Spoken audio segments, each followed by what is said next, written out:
Alhamdulillah, innal hamdalillah nahmaduhu wa nasta'inuhu wa nastaghfiruh wa na'udzu billahi min shururi anfusina wa min sayyiati a'malina. May yahdihillahu fala mudilla lahu wa may yudlil fala hadiya lahu. Asyhadu an la ilaha illallah wahdahu la syarika lahu wa asyhadu anna Muhammadan 'abduhu wa rasuluhu la nabiyya wa rasula ba'dahu. Allahumma fassalli wa sallim ala sayyidina Muhammadin kana sadiqal wa'di wa kana rasulan nabiyya wa ala alihi wa sahbihi alladhina yuhsinuna islamahum wa lam yaf'alu syai'an fa'iyya. Amma ba'du, fa ya ayyuhal hadirun rahimani wa rahimakumullah, usini nafsi wa iyyakum bi taqwallah faqad fazal muttaqun. Qala Allah ta'ala: walau anna ahlal qura amanu wattaqu lafatahna 'alaihim barakatin minas samai wal ardh walakin kadzabu fa akhadnahum bima kanu yaksibun. Jamaah umat rahimani wa rahimakumullah, alhamdulillah tsumma alhamdulillah. Segala puji bagi Allah, Tuhan semesta alam yang kekuasaannya tak tertandingi oleh siapapun, tidak juga oleh di antara kita manusia dimanapun berada. Dialah Allah penguasa sejati langit dan bumi, yang menghidupkan dan mematikan kita semuanya, yang melapangkan, yang menyempitkan makhluk di alam ini. Allahu Akbar, salawat serta salam semoga senantiasa tercurah terlimpah kepada junjungan kita Rasulullah Muhammad sallallahu alaihi wa ala alihi wasallam, manusia yang mulia yang membawa jalan kebenaran bagi kita, manusia yang hidup di akhir zaman ini. Bagaimana kita mengarungi kehidupan di dunia, tempat mampir sementara manusia. Ma'asyiral muslimin rahimani wa rahimakumullah.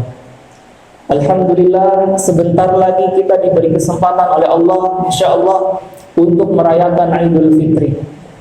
Di tengah pandemi corona ini, di mana kita tidak bisa kemana-mana, mungkin sudah sekian lama kita di rumah saja bersama keluarga kecil kita, karena virus ini yang masih tidak jelas ada di mana, dan kita tidak tahu apakah ada di antara kita yang terkena. Sungguh hanya orang beriman yang mengambil pelajaran betapa lemahnya manusia. Hanya karena virus yang kecil yang tidak terlihat oleh kasat mata, hampir seluruh manusia di muka bumi ini tunduk dan tidak berdaya. Hanya dengan makhluk Allah yang tidak kasat mata tersebut, yakni virus corona itu, manusia sedunia tidak mampu melakukan apa-apa. Lalu apa yang bisa kita sombongkan? Kekayaan, jabatan, kekuasaan, tidak ada satupun di antara itu yang berguna ketika Allah menghendaki untuk madarat terjadi pada diri kita semuanya. Jamaah rahimani wa rahimakumullah, ingatlah bahwasanya di balik musibah pasti tersimpan hikmah, pelajaran yang tentu baik bagi kita kaum muslimin muslimat di mana saja berada. Di antara musibah yang kita alami berupa hadirnya virus ini, ada beberapa pelajaran, beberapa hikmah yang patut kita untuk renungkan bersama. Yang pertama, musibah adalah penghapus dosa. Sebagaimana disabdakan oleh Nabi kita Muhammad sallallahu alaihi wasallam, "Ma yusibul mu'min syauqatun fama fawqaha illa rafa'ahu Allahu biha darajah aw hatta anhu biha khati'ah." Tidaklah seorang mukmin tertusuk duri atau lebih daripada itu, kecuali dengan itu Allah tinggikan di sisinya satu derajat. Allah menghapuskan dari dirinya satu dosa. Hadis riwayat Muslim, Tirmidzi dan Ahmad. Ini menunjukkan rasa tidak nyaman yang kita alami saat ini adalah bentuk rahmat Allah pada orang-orang beriman, agar dosa-dosa yang kita selama ini pernah lakukan, yang mungkin entah berapa banyaknya, Allah ingin ampuni dengan caranya. Subhanallah, semoga Allah ampuni dosa-dosa kita berkat wabah yang ada pada saat ini.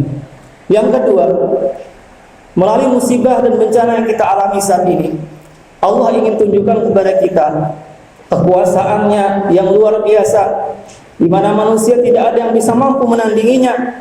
Allah Subhanahu wa taala juga mengingatkan bahwa manusia itu begitu lemahnya. Akalnya yang dianggap begitu cerdasnya, yang menurut para peneliti kapasitas otak manusia itu lebih besar daripada 3 buah kamar yang habis penuh. Tetap saja tidak ada yang mampu mengetahui bagaimana mengatasi virus kecil bernama corona. Membutuhkan waktu yang begitu lama. Karena itulah Allah Subhanahu wa taala menunjukkan lemahnya manusia dan tidak pantas untuk menyombongkan diri terhadap kekuasaannya. Ma'asyiral muslimin rahimani wa rahimakumullah.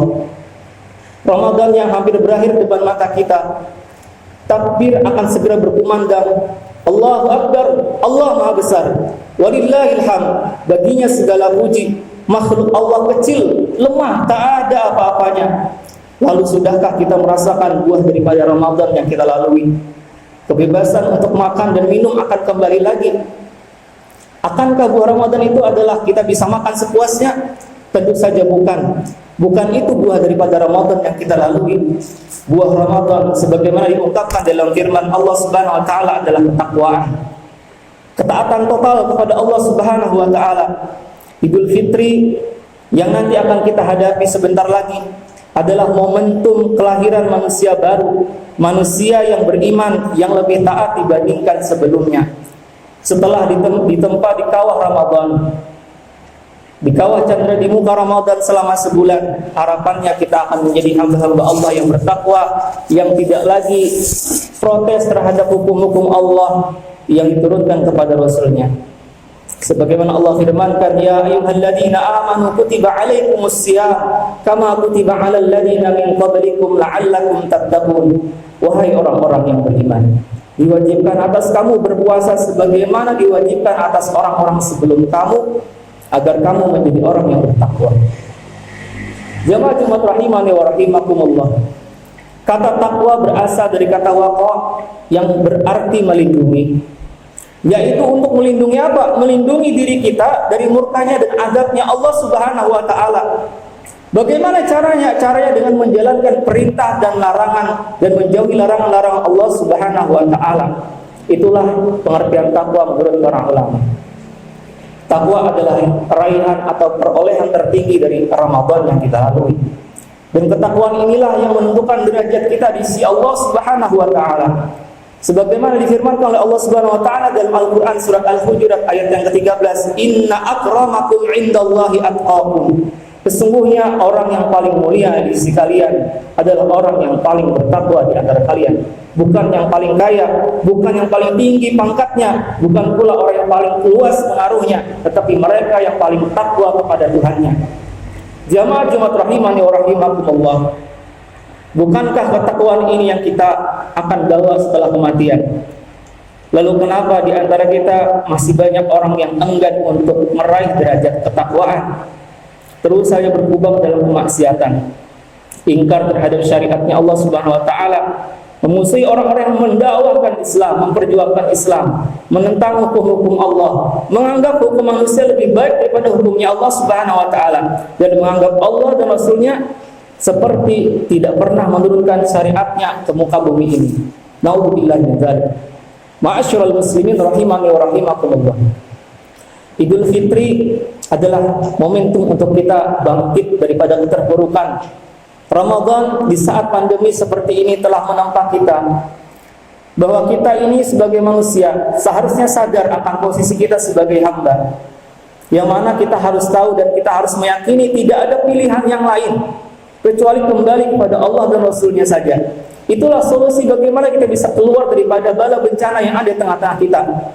Kesadaran spiritual seperti inilah yang nantinya akan membangkitkan energi penghambaan yang luar biasa, ketakwaan, ketaatan yang luar biasa, sehingga mampu meningkatkan ibadah kita di luar bulan Ramadan nanti. Jemaah Jumat rahimani wa rahimakumullah. Ketundukan kepada syariat Allah Subhanahu wa taala secara total, secara kafah, merupakan sesuatu yang harus kita perjuangkan sampai akhir hayat. Karena kita tidak disuruh meninggal dari dunia ini kecuali dalam keadaan muslim, berserah total kepada hukum-hukum Allah Subhanahu wa taala, zahiran wa batinan.